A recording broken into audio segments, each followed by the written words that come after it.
students, now I teach chemical properties of metals. पिछली class में हमने आपको फिजिकल प्रॉपर्टीज ऑफ मेटल्स दिखाया था। फिजिकल प्रॉपर्टीज में जनरली हमने जो काउंट किया था उस फिजिकल प्रॉपर्टीज में नंबर 1 था मेरे पास फिजिकल स्टेट था, मेलेबिलिटी थी, डक्टिलिटी थी, मेल्टिंग पॉइंट था, बर्निंग पॉइंट था, लूस्टर था, कंडक्टर ऑफ इलेक्ट्रिसिटी थी, कंडक्टर ऑफ हीट थी। ये सारे के बुक में आप एक एक्सपेरिमेंट डाला गया है जिसमें आप देखिएगा कि कंडक्टर ऑफ हीट के लिए एक एक्सपेरिमेंट डाला है। एल्युमिनियम स्टिक पर जनरली आयरन नेल को वैक्स के माध्यम से ऑब्जर्व किया है और उसको हीट किया है। कंडक्टर ऑफ हीट होने के कारण आयरन नेल ड्रॉप करता है। ये सारे एक्सपेरिमेंट बुक के सहारे आप देख लीजिएगा। अन्यथा ऑफलाइन क्लास जब हम लोग में चलेंगे तो विशेष रूप से एक्सपेरिमेंटल डिस्कस होगा, लेकिन इस एक्सपेरिमेंट डिस्कस करने के पहले हम आज चलते हैं। आज का लाइफ कंसेप्ट जो मेरा है स्टे होम स्टे लाइफ। मेरा लाइफ कंसेप्ट क्या है? आज टुडे टाइम्स का लाइफ कंसेप्ट है स्टे होम स्टे लाइफ। और इसके लिए हम आपको ऑनलाइन क्लास में आपके साथ जुड़े हुए हैं, जिसके लिए हम आज शुरू करेंगे chemical properties of metals. Chemical properties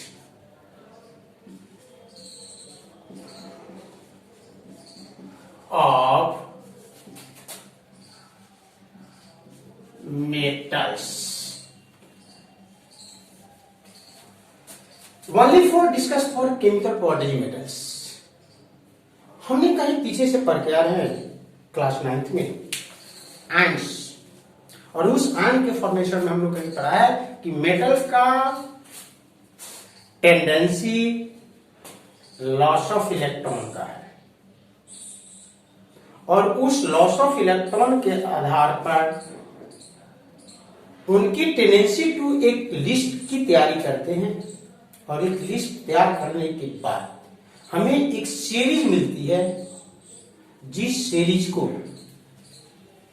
activity series या रिएक्टिविटी सीरीज कहते हैं। आम रूप से मेटल का केमिकल प्रॉपर्टीज को पूरी तरह से फॉलो करने के लिए हमने एक्टिविटी सीरीज पर नजर रखना होगा। यदि एक्टिविटी सीरीज पर हमें नजर है तो इजीली वे में हम टोटल मेटल्स का केमिकल प्रॉपर्टीज फॉलो कर लेंगे। लेकिन एक्टिविटी सीरीज है क्या? तो एक्टिविटी सीरीज का डिफाइन हम लोग करेंगे the metals when listed according to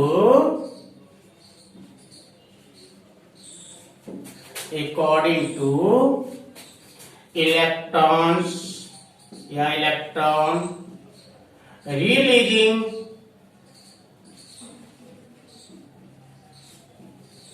tendency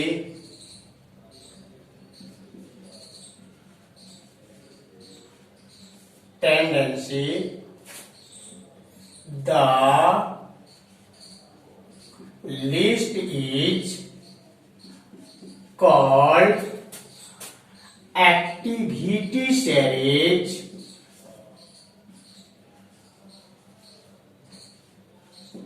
or reactive series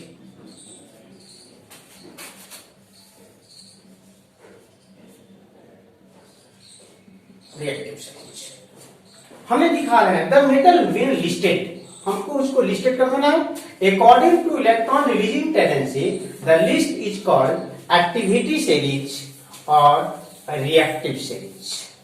क्या करना है? हमने पहले ही बोला है कि हर मेटल जो होते हैं वे नेचर में इलेक्ट्रॉन का रिलीजिंग कैपेसिटी रखते हैं और उस रिलीजिंग कैपेसिटी जो होती है, रिलीजिंग का टेंडेंसी जो होती है, उस टेंडेंसी को जब हम लिस्ट कर लेते हैं और जो लिस्ट मुझे मिलती है उसी को हम बोल देते हैं कि वह होगा activity series.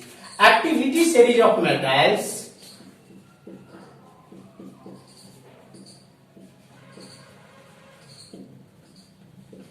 Series of metals जब नोट करते हैं तो नोट में हमारे पास आता है K is greater than Na, Na is greater than Ca, Ca is greater than Mg, Mg is greater than Al, Al is greater than Zn, Zn is greater than Fe, Fe is greater than Co, Co is greater than Ni, Ni is greater than Sn, Sn is greater than Pv, Pv is greater than H, H is greater than Cu, Cu is greater than Ag, Hg, Hg is greater than Ag, Ag is greater than Au और Au is greater than क्या? Pt। Series आ रहे हैं, series में दे रहा है potassium greater है सोडियम से, sodium is greater than calcium, calcium is greater than magnesium, magnesium is greater than aluminium, aluminium is greater than sodium zinc, zinc is greater than iron, iron is greater than cobalt, cobalt is greater than nickel, nickel greater than SN, SN greater than PB, lead, lead is greater than H, ए hydrogen, hydrogen is greater than copper, copper is greater then mercury, mercury is greater then silver, silver is greater then gold और gold is greater then क्या? Platinum.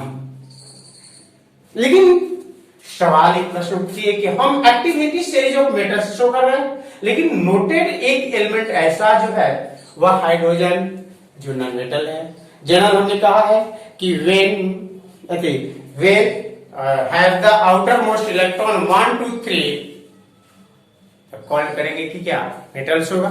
इसका मतलब कि hydrogen का exception हमने कहीं दिखाया कि हाइड्रोजन एक्सेप्ट है, एक्सेप्ट के कारण इसको नॉन मेटल है, लेकिन इसको हम मेटल के सीरीज में रखें। मेटल में सीरीज रखने के पीछे कारण है कि हाइड्रोजन एक ऐसा एलिमेंट है जिनके पास वैलेंस ऑर्बिट ऑफ इलेक्ट्रॉन 1 है, इसलिए और इनका नियरेस्ट नोबेल गैस नियोन है जो स्टेबिलिटी के लिए इलेक्ट्रॉन को लॉस कर केटाइन फॉर्मेट करने की कैपेसिटी रखते हैं।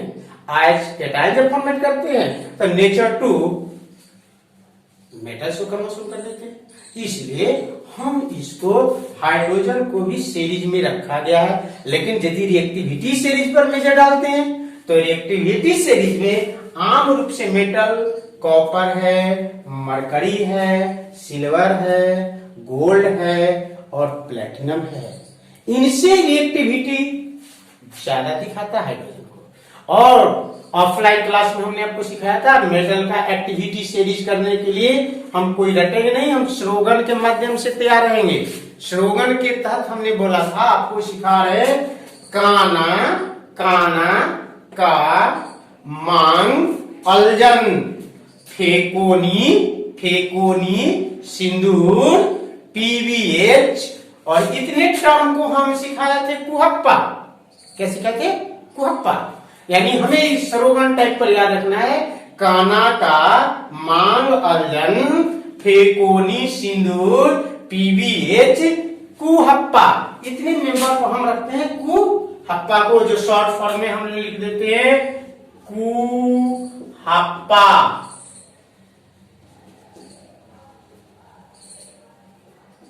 कुहप्पा जिसमें हमने सीयू को कॉपर, एच को मरकरी के लिए यूज करते हैं, ए सिल्वर के लिए यूज करते हैं, ए ऑरम के लिए यूज करते हैं और एक प्लैटिनम के लिए यूज करते हैं। यानी ऐसी एक्टिविटी सीरीज पर नजर डाला जाए तो ये दोनों जो मेंबर हैं ये हाई एक्टिव है, हाई एक्टिव है। यहां जो दिखाई दे रहा है ये लोवेस्ट या नॉन रिएक्टिव मेजर आते हैं लोग, नॉन रिएक्टिव हैं, ये लोग जो है लोवेस्ट रिएक्टिव है। ऐसी स्थिति में यदि हम रिएक्टिविटी सीरीज पर नजर रखेंगे तो आम रूप से सभी केमिकल प्रॉपर्टीज का इजीली वे में फॉलो कर लेंगे, जिसमें सबसे पहला नंबर हम डाल रहे हैं प्रॉपर्टीज नंबर ऑफ 1, जिसमें लिख रहे हैं आपका reaction with oxygen, that is air. यदि ऑक्सीजन का रिएक्शन है, इसका मतलब कि ऑक्सीजन के साथ कॉम्बिनेशन है, और यदि ऑक्सीजन के साथ कॉम्बिनेशन है तो ऑक्सीजन का कॉम्बिनेशन जो होती है वह आम रूप से कंबुशन रिएक्शन कहलाती है। और यदि कंबुशन है तो कंबुशन के से हट करके हम लोग चलते हैं, तो ऐसी स्थिति में एडिशन का ऑक्सीजन है वह रेडॉक्स का पार्ट बनकर के तैयार है ऑक्सीडेशन। क्या है? ऑक्सीडेशन। यानी ऐसी स्थिति में किसी भी मेटल को ऑक्सीजन के साथ रिएक्ट कराएंगे तो उस रिएक्शन जो होगी वह ऑक्सीडेशन रिएक्शन होगा, या फिर उसको दूसरे शब्द में कहा जाए कि कंबुशन रिएक्शन होगा। लेकिन कंबुशन रिएक्शन के लिए कंडीशन है, कंबुशन के लिए जरूरी है कि लाइट और हीट का रिलीजिंग होनी चाहिए। ऐसी स्थिति में दिखाते भी है, जिसमें हमारे पास आएगा कि मेटल जिस समय किसी ऑक्सीजन से रिएक्ट करते हैं तो उस समय ऑक्सीजन से रिएक्ट करके मेटल का ऑक्साइड फॉर्मेट करते हैं। क्या करते हैं? मेटल का oxide. Metals reacts with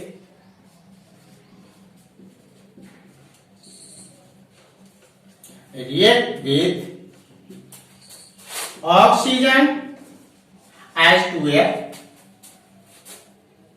Metals react with oxygen to form metal oxide. आम रूप से मेटल ऑक्साइड को हम यहां लिख सकते हैं कि बेसिक होगा, लेकिन हाँ नजर रखना होगा कुछ मेटल का ऑक्साइड जो होती है एम्फोटेरिक होती है, यानी वे ऑक्साइड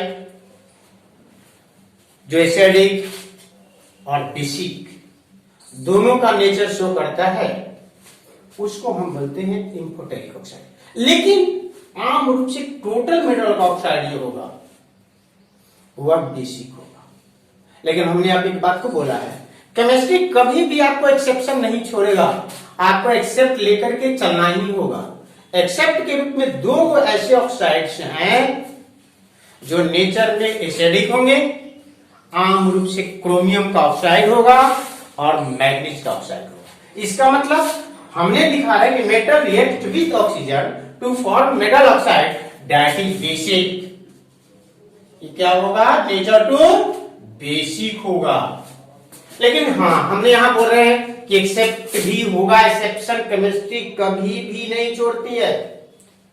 और ऐसे हमने यहां दिखाएंगे कुछ ऑक्साइड ऐसे जो है वह एसिडिक नेचर और बेसिक नेचर दोनों शो करते हैं। जिनके पास एसिडिक और बेसिक नेचर दोनों शो करने की कैपेसिटी होती है या टेंडेंसी जो होती है उसको आम रूप से हम बोलते हैं कि तू एम्फोटेरिक होगा।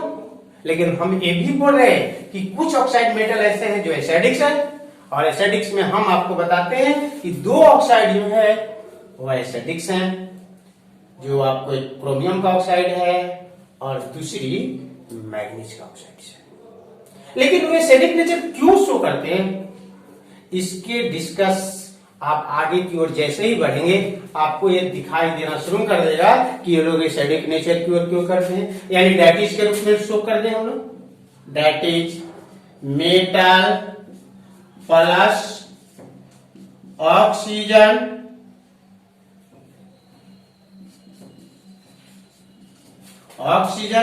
प्रोडक्ट जो होगा वह होगा मेटल ऑक्साइड। क्या होगा? मेटल ऑक्साइड होगा या मेटालिक ऑक्साइड होगा। और ये नेचर में क्या होगा? बेसिक होगा। नेचर में क्या होगा? बेसिक होगा। जिसमें अब इस पे नजर डाला जाए जरा सा। हमने बोला कि कंबुशन रिएक्शन है, इसका मतलब कि कंबुशन है तो बर्न है। बर्न होने के लिए उसको जनरली कंबुशन टेम्परेचर मिलनी चाहिए। कंबुशन टेम्परेचर के लिए इन मेटलों का ऑक्सीजन का रिएक्टिविटी जो है वह डिफरेंट है। ये दो मेंबर ऐसे हैं जिनकी रिएक्टिविटी हाई होने के कारण ये ऑक्सीजन के साथ रूम टेम्परेचर पर ही रिएक्ट कर जाते हैं, जबकि यहां चला जाए, यहां को छोड़कर के यहां की तरफ बढ़ा जाए, तो इन लोगों की रिएक्टिविटी पर जब नजर डाला जाएगा, एक तो हीट करने पर रिएक्ट कर जाते हैं, ये भी हीट करने पर रिएक्ट कर जाते हैं, लेकिन इनकी रिएक्टिविटी ऑक्सीजन के पास चला जाए तो इनके लिए स्ट्रॉन्ग हीट करना होगा। लेकिन इसके लिए कुछ करना है क्या? ये रिएक्टिविटी में हाई होने के कारण ये आम रूप से रिएक्ट तब करेंगे जब रूम टेम्परेचर नहीं मिल जाएंगे। इसका मतलब कि बाहर से कोई टेम्परेचर मुझे देने की जरूरत नहीं पड़ेगा, क्योंकि इनकी रिएक्टिविटी है। रिएक्टिविटी सीरीज जैसे जैसे गिर रहा है, जैसे जैसे हम लोग लेस रिएक्टिव की ओर जा रहे हैं, मेटल का ऑक्सीजन के साथ रिएक्टिविटी का कंडीशन चेंज कर रहा है। हमने कहीं कहा कि किसी को हीट करना होगा, किसी को स्ट्रॉन्ग हीट करना होगा, और जब स्ट्रॉन्ग हीट होगा तब वैसे स्थिति में रिएक्ट करेगा। इसी तो कारण है कि हाई रिएक्टिव होने के कारण सोडियम पोटेशियम को आम रूप से हमने केरोसिन तेल में ऑब्जर्व करते हैं, कलेक्शन इन क्रोसिनस, क्योंकि इनकी रिएक्टिविटी ऑफ एयर यानी oxygen, reactivity of humidity environment का ह्यूमिडिटी के साथ, रिएक्टिविटी ऑफ कार्बन डाइऑक्साइड के साथ लार्जेस्ट होने के कारण हम इनको ऑब्जर्व केरोसिन ऑयल में करते हैं। किसमें करते हैं? केरोसिन ऑयल में, क्योंकि केरोसिन ऑयल में जब ऑब्जर्व होगा तो ये कंटैक्ट ऑफ ऑक्सीजन से नहीं रहेंगे, कंटैक्ट ऑफ ह्यूमिडिटी भी नहीं होगा, कंटैक्ट ऑफ कार्बन डाइऑक्साइड से भी नहीं होगा। नतीजा ये मेरे पास आम रूप से शक्ति होंगे। ऐसी स्थिति में एग्जाम्पल नंबर देखते हैं हम लोग। Example number 1, sodium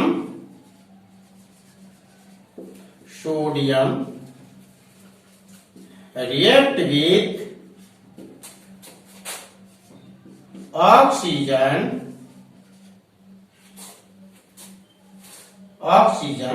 to form sodium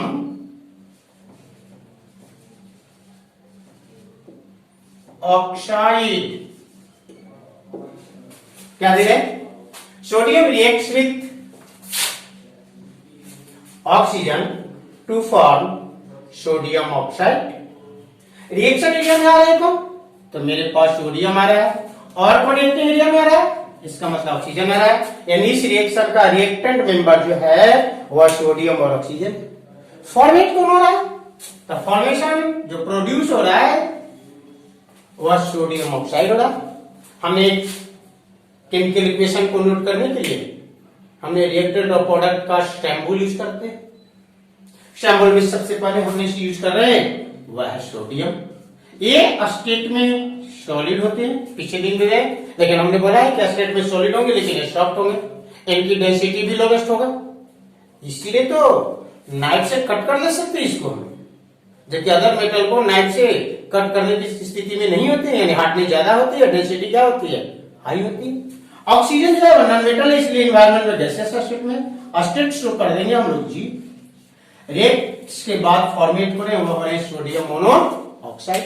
general जी बता रहा है कि हमारे पास दो रेडिकल्स हैं, एक सोडियम रेडिकल है, एक ऑक्सीजन रेडिकल है। यदि रेडिकल की बात करें तो सोडियम रेडिकल का सैंबल मेरे पास Na है, और वैलेंसी जो करते हैं सो वह 1 शो करते हैं।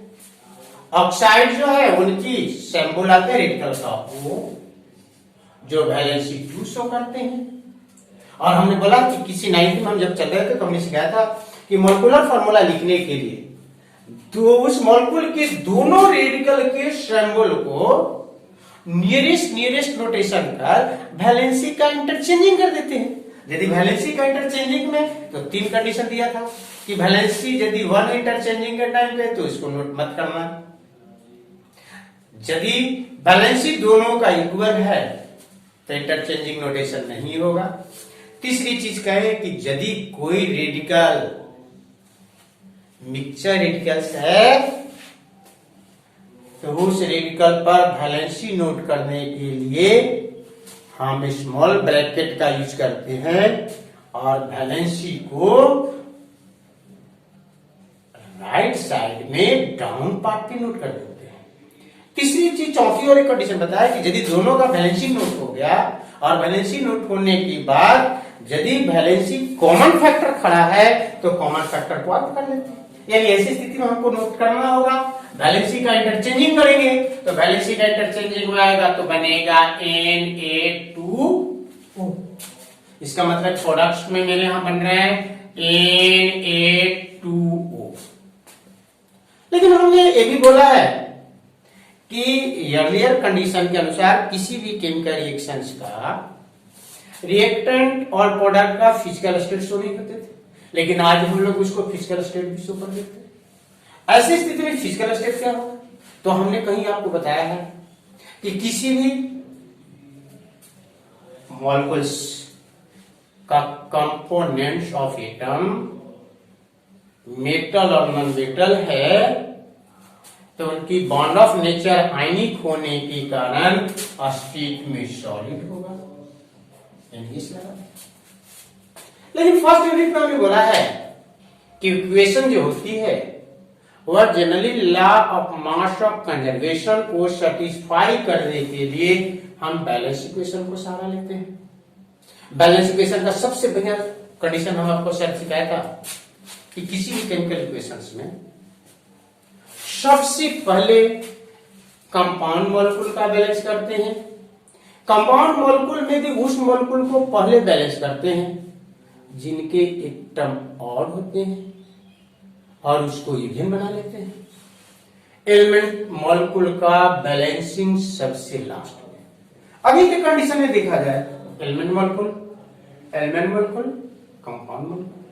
कंपाउंड मॉलिक्यूल में दिख रही कि ऑक्सीजन ऑड है, रिएक्टिंग एरिया में कह रहा है कि हम इवन है। हम पहले ऑड को बोला है क्या? इवन बना दिया हमने, ऑड को इवन बना दिया। ऐसी स्थिति में दिखा रहा है कि रिएक्टिंग एरिया प्रोडक्ट एरिया में सोडियम का एटम 4 है, रिएक्टिंग एरिया में दिखा रहा है एटम अकेले, इसलिए इसका 4 मल्टीप्लाई रिलेशन है, इसलिए इसको 4 से कितने से मल्टीप्लाई लिए 4। ये बैलेंस इक्वेशन है। ये नेचर में क्या होंगे? बेसिक। नेचर में क्या होगा? बेसिक होगा। पहले हमने पढ़ चुके हैं ऑफलाइन क्लास में जब थे, तो ऑफलाइन में जब हम लोग थे तो हमने जिस समय आपको पढ़ाए थे एसिड बेस और सॉल्ट, तो जनरली अर्लियर कंसेप्ट में हमने देखा, अर्लियर कंसेप्ट में, मॉडर्न में नहीं। मॉडर्न का एक ही आर्हिलियस कंसेप्ट हमने आपको फेसिड दिया है, लेकिन अर्लियर कंसेप्ट में एसिड और बेस दोनों को दिया है। बेसिक नेचर में सबसे पहले हमने बोला है कि बेसिक जो होगा वह नेचर में जनरली सॉल्यूशन उसका रेड लिटमस पेपर को ब्लू करेगा। इसका मतलब इसके सॉल्यूशन में यदि रेड लिटमस को डाल दिया जाए तो ब्लू कर देगा, इसलिए नेचर में क्या होगा? बेसिक। इसका मतलब ये रिएक्ट जो हो रहे हैं इनके लिए हमें कोई टेम्परेचर शो नहीं करें, इसलिए रूम टेम्परेचर पर खड़ा है। उसी प्रकार एग्जांपल नंबर 2 पर यदि पढ़े तो potassium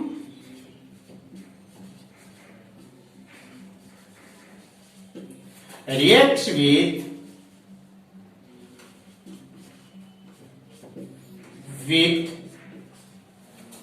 oxygen to form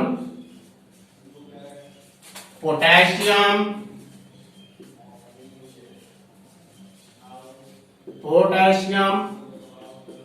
oxide. यानी ये भी नेचर में क्या होगा? बेसिक हो। हमने अभी भी ए रिएक्टिंग एरिया मेंबर है, ये रिएक्टिंग एरिया मेंबर है, ये प्रोडक्ट है। हम इक्वेशन नोट करने के लिए सभी के सिंबल का यूज करते हैं। तो पोटेशियम का सिंबल हमने के यूज करते हैं, ऑक्सीजन का सिंबल हमने स्टेट पर यदि चला जाए इसका तो ये मेटल है, और मेटल में भी जनरली ये आपका सॉलिड स्टेट में है। ऑक्सीजन जो है नॉन मेटल है, ये गैसियस स्टेट में होंगे। ये जनरली बनेगा, वह बनेगा आम रूप से एक सिंबल आ रहा है, वह आ रहा है पोटेशियम, जिसका वैलेंसी शो होता है 1। दूसरा मेरे पास मेंबर इसका है वो ऑक्साइड है, जिसकी वैलेंसी है मेरे पास 2। और मॉलिक्यूलर फार्मूला नोट करने के लिए हम वैलेंसी का इंटरचेंजिंग करते हैं। वैलेंसी का इंटरचेंजिंग करेंगे तो मॉलिक्यूल का फार्मूला बनेगा, मॉलिक्यूल फार्मूला बनेगा, वह बनेगा K2O, यानी यह बनेंगे वे बनेंगे K2O। लेकिन हमने पहले बोला कि स्टेट भी शो होगा। स्टेट यदि शो होगा तो स्टेट शो करने के लिए यहाँ कम पर देख रहे हैं कि एक टर्म मेटल है और दूसरे मेटल मेटल है, यानी बॉन्ड ऑफ नेचर इनके पास आयनिक होगा। और जब बॉन्ड ऑफ नेचर आयनिक होगा तो ये जनरली सॉलिड स्टेट में होगा। किस स्टेट में होगा? सॉलिड स्टेट में होगा। ऐसी स्थिति में ये भी नेचर में बेसिक होगा, नेचर में बेसिक होगा। लेकिन इक्वेशन को law of mass of conservation को सेटिस्फाई करने के लिए हम लिखते हैं हर बार बैलेंस इक्वेशन। बैलेंस इक्वेशन पर नजर डालते हैं तो बैलेंस इक्वेशन के लिए दिखा रहा है कि हम अनबैलेंस इक्वेशन, क्योंकि रिएक्टिंग एरिया में ऑक्सीजन का 2 एटम, प्रोडक्ट एरिया में ऑक्सीजन का ओनली 1 एटम। यानी ऐसी स्थिति में हमारे पास कंडीशन था number of reactant, number of atom of reactant is equal to number of atom of product. तो हम बोले थे कि बैलेंस इक्वेशन होगा, इक्वल टू नॉट, तो हमने बोले थे कि वह अनबैलेंस इक्वेशन होगा। बैलेंस इक्वेशन नोट करने के लिए हम हर बार बोलते हैं कि सबसे पहले एलिमेंट मॉलिक्यूल का बैलेंसिंग लास्ट में, कंपाउंड मॉलिक्यूल्स का बैलेंस सबसे पहले, कंपाउंड मॉलिक्यूल में उसको जो ऑड एटम्स है, यहां ऑक्सीजन दिखा रहा है मेरे पास ऑड है, इसलिए क्या माने, इसलिए सबसे पहले बैलेंस में हम लोग इसको डालेंगे। रिएक्टेंट एरिया में दिखा रहा है पोटेशियम का 4 एटम, हमने 4 टाइम्स कम है इसलिए 4 का मल्टीप्लाई करके ऑक्सीजन 2 एटम्स दिखा है। लेकिन ये दोनों का हमने रिएक्टिंग दिखाया कि रूम टेम्परेचर पर होंगे। ये लोग जो रिएक्ट करेंगे, ये लोग जो रिएक्ट करेंगे वे रिएक्ट तब करेंगे जब इन्हें हीट करना होगा, और जब हीट करना होगा तो हीटिंग के बाद होगा। और यदि हीटिंग के बाद आते हैं तो एग्जांपल नंबर 3 की ओर बढ़ते हैं। तो एग्जांपल नंबर 3 पे हम जब चलते हैं तो हम मैग्नीशियम का रिएक्टिंग कराते हैं।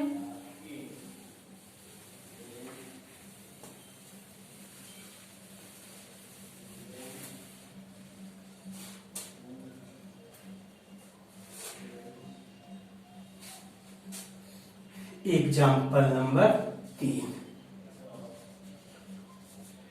मैग्नीशियम reacts with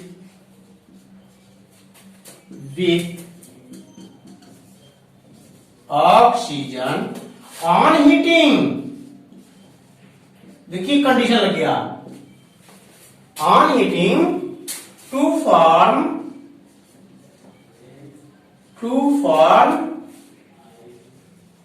magnesium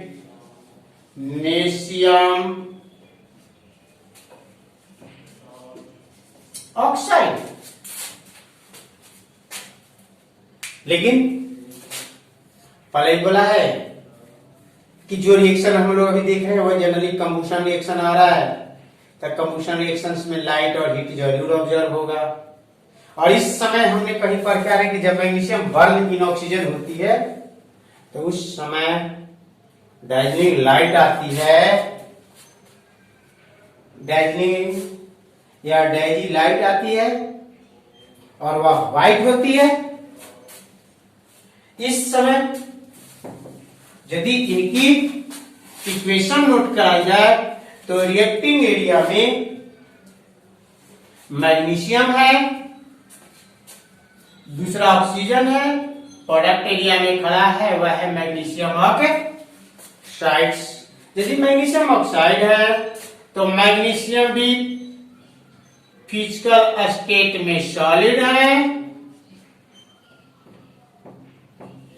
दूसरी रिएक्टिंग एरिया का मेंबर जो है वह ऑक्सीजन है। प्रोडक्ट एरिया की ओर चलते हैं तो प्रोडक्ट एरिया का फॉर्म हो रहा है वह मैग्नीशियम ऑक्साइड है, जिसमें हमने कहते हैं कि कंपाउंड मॉलिक्यूल्स है। और यदि मॉलिक्यूल का फॉर्मेशन जनरली दो रिएक्टर, एक मैग्नीशियम आयन से हुआ है, दूसरा ऑक्साइड से हुआ है। हर का अपना अपना एक सिंबल है, जिसमें मैग्नीशियम का सिंबल रिएक्टर टाइप में Mg आती है और वैलेंसी 2 शो करता है। दूसरा मेरे पास मेंबर ऑक्सीजन है जो ऑक्साइड के रूप में आते हैं और यदि वैलेंसी 2 शो करते हैं, इसका मतलब कि दोनों का वैलेंसी इक्वल है। और यदि इक्वल है तो मॉलिक्यूलर फार्मूला नोटेड टाइम्स में हम नोटेशन नहीं करते हैं, यानी मॉलिक्यूलर फार्मूला बनके तैयार है वह है magnesium oxide.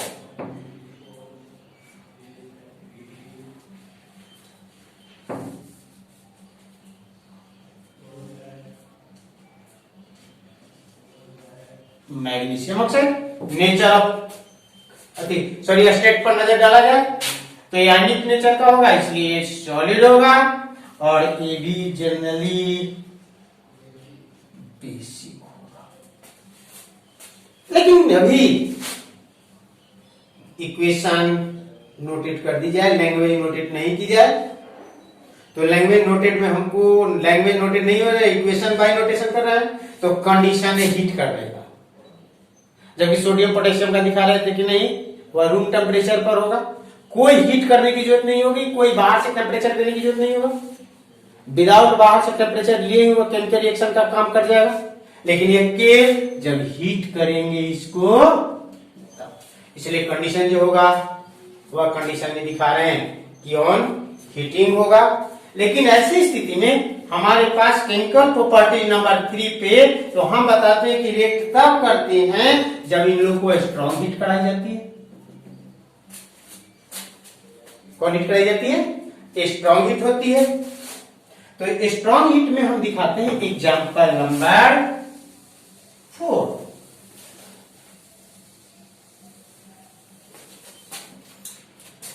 Example number 4, aluminium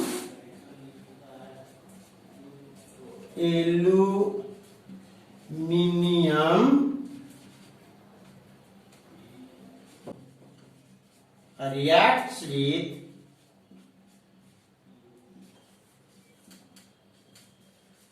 oxygen on heating.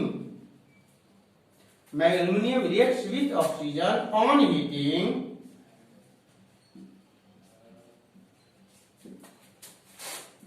to form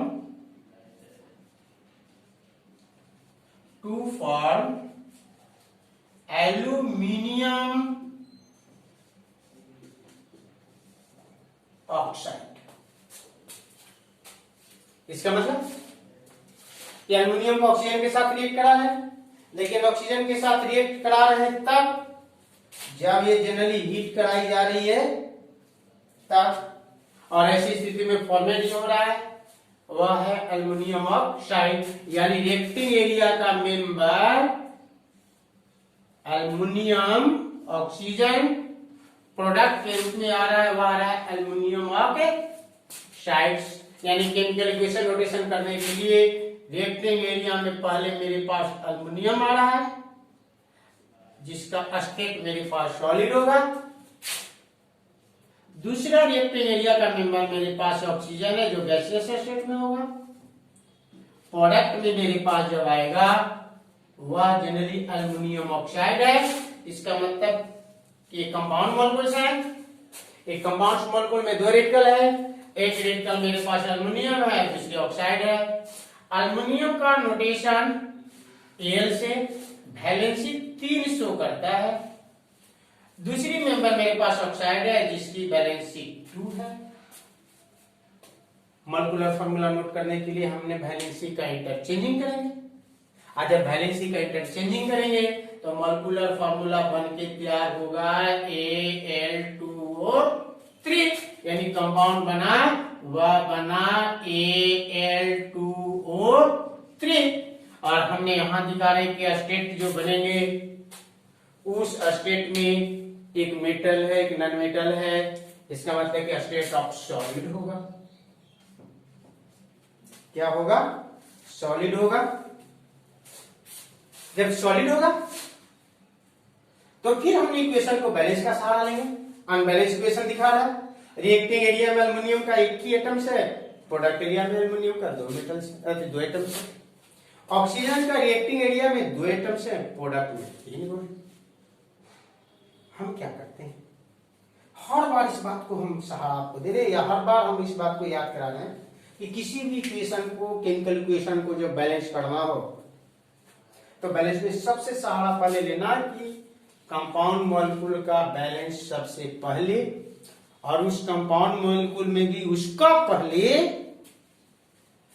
जिसके एटम ऑड हो, ठीक है, और एलिमेंट मॉलिक्यूल का बैलेंस सबसे लास्ट में।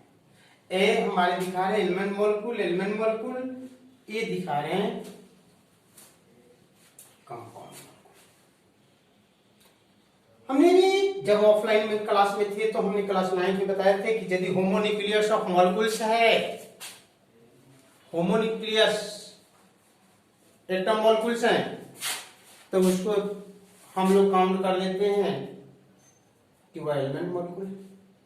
और यदि हेट्रोन्यूक्लियर एटम ऑफ मॉलिक्यूल्स हैं तो हम काउंट कर लेते हैं कि वह कंपाउंड मॉलिक्यूल है। ये आपको 9th में मिला था। ये दिखा रहे हेट्रोन्यूक्लियर ग्रुप ऑफ एटम्स है लेकिन हेट्रोन्यूक्लियस है। एक का एक न्यूक्लियर चार्ज 13, दूसरे का न्यूक्लियर चार्ज 8। ये ग्रुप ऑफ एटम है लेकिन दोनों के दोनों का न्यूक्लियर चार्ज यानी होमोन्यूक्लियर, यानी दोनों का न्यूक्लियर चार्ज 8 है, अर्थात एटॉमिक नंबर दोनों का 8 है। ये एल्युमिनियम है, मेटल्स है, जिसमें हमने बोला था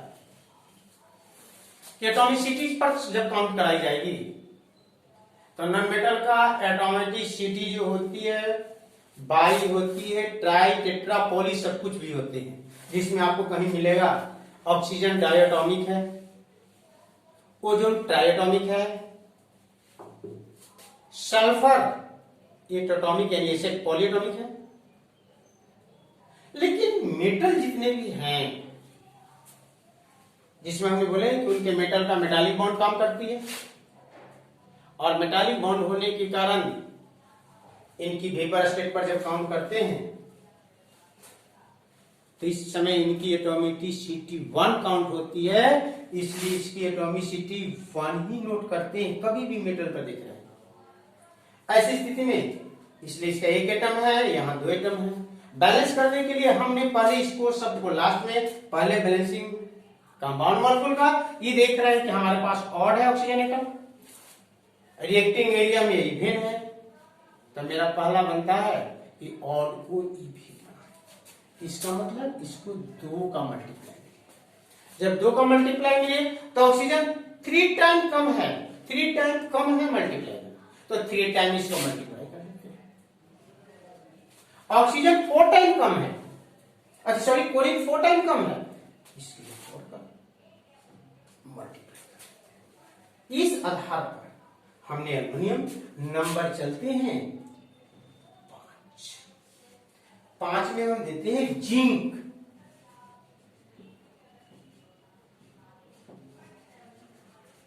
reacts with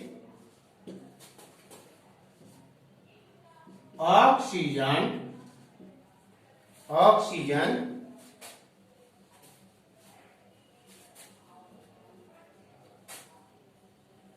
on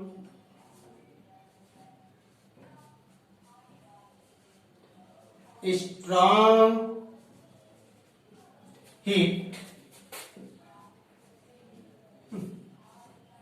to form zinc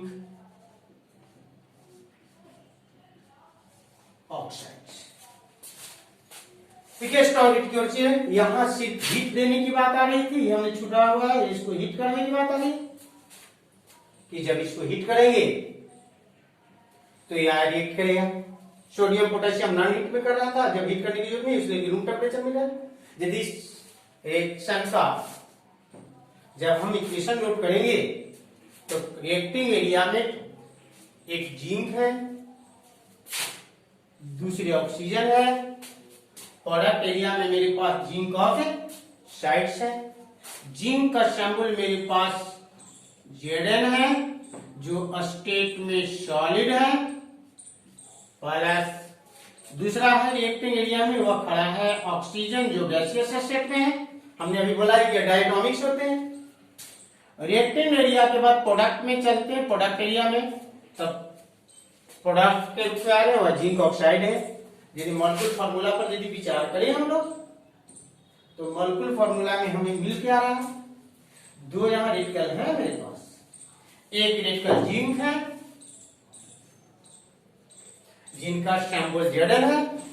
valency note करके हम लोग पीछे चले तो क्लास में मिला है कि +2 है, वैलेंसी 2 शो करता है। दूसरा मेरे पास ऑक्साइड है जिनकी वैलेंसी 2 है, और यदि दोनों का वैलेंसी इक्वल है तो वैलेंसी नोटेशन नहीं होगा, और उस समय मॉलिक्यूल का फॉर्मूला बनेगा जिंक ऑक्साइड। लेकिन स्टेट की बात आ रही है कि स्टेट क्या होगा। स्टेट पर जब नजर डालते हैं तो ये भी मेटल और नॉन मेटल है, इसलिए आयनिक नेचर का होगा, तो स्टेट में जनरली सॉलिड होगा। इक्वेशन बैलेंस की बात आ रही है कि number of atom of reactant is equal to not number of atom in product. Reacting area में ऑक्सीजन का 2 एटम, प्रोडक्ट एरिया में ऑक्सीजन का ओनली 1 एटम, इसलिए इसको 2 का मल्टीप्लाई लेते हैं। 2 टाइम कम था, और जब 2 टाइम कम था तो जिंक भी 2 टाइम कम है तो इसको 2 टाइम्स कम है। ऐसी स्थिति में एग्जाम्पल नंबर 3 ये, लेकिन हमारे पास कंडीशन जब लगेंगे तो कंडीशन के लिए देना होगा स्ट्रॉन्ग हीट। कौन हीट? Strong heat.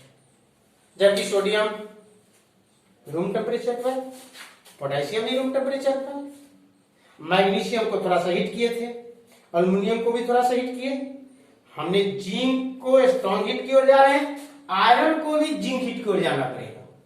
इसका मतलब कि एग्जांपल नंबर 6 पर हम लोग तैयार हैं। तो एग्जांपल नंबर 6 के लिए हम सहारा लेते हैं एक्टिविटी सीरीज में आयरन को, जिसमें हमने कहा है कि लो हाई रिएक्टिव है, जैसे ही हमने लेफ्ट से राइट की ओर चलते हैं रिएक्टिविटी घट रही है।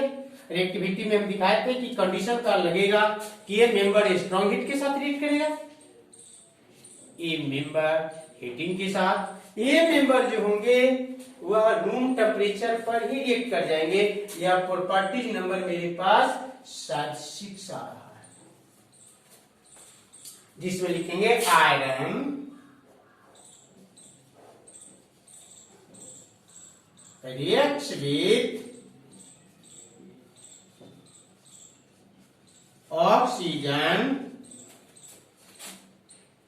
on a strong heat